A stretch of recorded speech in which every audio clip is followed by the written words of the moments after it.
이 시간은 마가복음을 살펴보도록 하겠습니다. 마가복음은 네 복음서 중에서 가장 먼저 기록됐고 또 짧은 책입니다. 예수님의 사건이 일어난 후에 시간이 흘러가자 사람들의 기억 속에 조금씩 사라져 가게 될 때 마가는 이것을 기록해야 할 필요를 느끼고 예수님의 행적을 일어난 사건을 중심으로 간략하게 기록했습니다. 그래서 본서는 많은 이적이 기록되어 있다는 이유로 능력의 복음이라고도 불리고, 또 하나님의 아들 예수가 영광스러운 지위를 버리고 이 세상에 인간으로 오셔서 종으로서의 봉사와 순환과 희생 당하심의 강조점을 두고 있어서 종의 복음이라고도 불립니다. 이 책을 기록한 마가는 신약 성경에 여러 차례 등장합니다. 골로새서 4장 10절에서는 바나바의 조카라고 말하고, 베드로전서 5장 13절에서는 베드로가 내 아들 마가라고 부르고 있습니다. 사도행전에 보면 사도들과 성도들이 예루살렘에 있는 마가의 집에 모임 장소로 사용했음을 보게 됩니다. 사도행전 13장을 보면 마가는 바울의 1차 전도여행 때 삼촌 바나바와 동행하였지만 도중에 하차해 버렸습니다. 그것 때문에 2차 전도여행 때는 다시금 마가의 동행을 요청하는 바나바와 이를 거절하는 바울이 갈라서는 일까지 생기게 됐는데, 아마도 마가는 이 사건을 경험하면서 깨달은 바가 많았던 것 같습니다. 이후에 그는 마가복음을 쓸 정도로 신실한 제자로 성숙하였습니다. 그렇기 때문에 바울이 2차 투옥 중에 있을 때 디모데에게 편지해서 마가가 나의 일에 유익하니 꼭 데리고 오라고 부탁까지 했던 것입니다. 마가복음 1장 1절은 하나님의 아들 예수 그리스도의 복음의 시작이라고 기록하고 있습니다. 창세기는 태초에 하나님이 천지를 창조하시라고 시작했지만, 근데 마가복음은 하나님의 아들 예수 그리스도의 복음의 시작이라, 때가 찼고 하나님 나라가 가까이 왔으니 회개하고 복음을 믿으라 하므로 재창조가 시작되었음을 선포하고 있습니다. 재창조는 인간이 범한 죄에 대한 책임이 따릅니다. 그래서 주님은 자기 목숨을 많은 사람의 대속물로 주시려고 오셨던 것입니다. 1장 9절에서는 그때 예수께서 갈릴리 나사렛으로 오셔서 요단강에서 요나에게 세례를 받으시니라고 세례받는 장면이 나옵니다. 이 세례받는 장면은 예수님께서 공생애를 위한 임식 장면이라고 말할 수 있고, 예수님이 하나님의 아들이라는 인치시며 예수가 자기 백성을 그들의 죄에서 구원할 그리스도이라는 선언이었습니다. 그러므로 예수님이 받으신 세례는 회개 세례가 아니라 어린 양으로서 백성의 죄를 짊어지신 것입니다. 8장 29절을 보면 베드로가 대답하여 이르되 주는 그리스도시니다라는 고백을 통해서 마가복음의 전반부는 예수님이 누구신가를 알게 하는 표적이었습니다.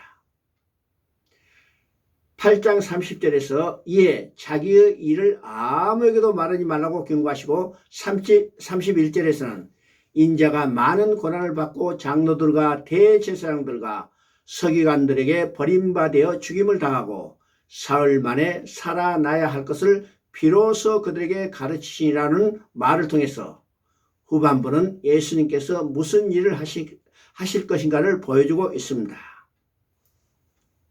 이 둘을 합쳐서 하나의 복음이 되는 것입니다. 9장 9절에서는 높은 산에 올라가서 변형된 사건을 보여주신 후에 산에서 내려오실 때 예수께서 경고하시되 인자가 죽은 자 가운데서 살아날 때까지는 본 것을 아무에게도 이루지 말라고 경고하십니다. 여기서 말하지 말라는 이 말씀이 마가복음에서는 반복해서 나옵니다. 첫 번째는 1장 44절에서 나병 환자를 고쳐주시고 말하지 말라고 하십니다. 두 번째는 5장 43절에서 회당장 딸을 살려주시고 말하지 말라고 하십니다. 세 번째는 7장 36절에서 기먹고 말을 더듬는 사람을 고쳐주시고 말하지 말라고 하십니다. 그리고 네 번째는 9장 9절에서 변형된 사건 이후였습니다. 이렇게 말하지 말라 하시는 것은 주님께서 이 땅에 오신 목적이 능력을 행하거나 변형된 것에 있는 것이 아니라 죽으시고 다시 살아나심에 있다는 것입니다. 그러므로 죽었다가 다시 살아나신 후에 증언하라고 말씀하십니다. 그러므로 그리스도의 사역은 죽으시고 다시 사심에 집중되어 있는 것입니다. 그래서 10장 45절에서는 인자에 온 것은 섬김을 받으려 함이 아니라 도리어 섬기려 하고 자기 목숨을 많은 사람의 대속물로 주려 함이라고 말씀하고 계십니다. 이 말씀 속에서 드러내고자 하신 뜻이 두 마디로 되어 있는데, 첫 마디에서는 종으로 오신 그리스도의 성김과 둘째 마디에서는 자기 목숨을 대속물로 주러 오신 그리스도의 희생을 말합니다.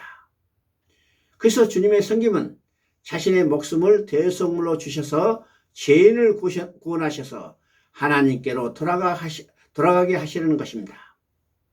그러므로 예수님의 성김은 죽음을 통한 성김인 것입니다. 마가복음 13장은 작은 묵시록이라고 말하기도 합니다. 바로 종말의 때 징조를 말씀하시는 것입니다.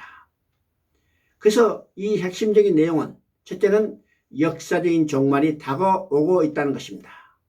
두 번째는 주님은 반드시 재림하신다는 것입니다. 세 번째는 성도들은 각성, 즉 깨어있으라는 것입니다. 그러면 어떻게 하는 것이 깨어있을까요? 사람의 미혹을 주의하고 시험에 들지 않게 기도하고 끝까지 견뎌라는 것입니다. 왜냐하면 그날과 그때는 아무도 모르기 때문입니다.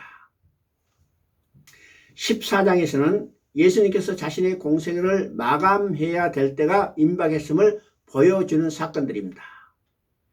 예수님을 죽이려는 유대 종교 지도자들의 음모가 구체화되고 있습니다. 예수님께서 베다니 나병 환자 시몬의 집에서 식사하실 때 여인이 머리에 향유를 붓는 사건은 예수님의 죽음을 예고하고 장례를 준비하는 것이며, 또 예수님이 왕으로 기름 부음 받는 것을 의미하기도 합니다. 그렇다면 예수님의 죽음은 곧 예수님이 왕으로 등극하는 것을 뜻하는 것입니다. 가룟 유다는 예수님을 팔아넘긴 것도 성경대로 이루어진 것이며, 유월절 제의 만찬은 유월절이 성찬으로 개혁된 것입니다. 예수님의 겟세마네 기도는 인류를 대속하기 위한 최대의 전투였으며, 공회 앞에서 재판을 받으시는 핵심은 예수가 누구신가를 증언한 것이었습니다. 예수님의 말씀대로 베드로는 3번 예수님을 부인한 사건이 나옵니다. 그리고 15장에서는 빌라도 앞에서 정치 재판을 받으신 후 성경대로 십자가에 못 박혀 죽으시고 장사되고, 16장에서는 부활하신 모습을 보여주십니다. 부활하신 예수님은 16장 15절에서 또 이르시되 너희는 온 천하에 다니며 만민에게 복음을 전파하라고 복음 전파의 최후 분부를 명하십니다. 그리고 20절에서는 제자들과 함께 하시며 동역하실 것을 약속하십니다. 제자들이 나가 두루 전파하실 때 주께서 함께 역사하사 그 따르는 표적으로 말씀을 확실히 증언하시리라. 그래서 마가복음도 함께라는 약속과 복음을 전파하라는 복음 전도의 사명으로 끝나고 있음을 보게 됩니다.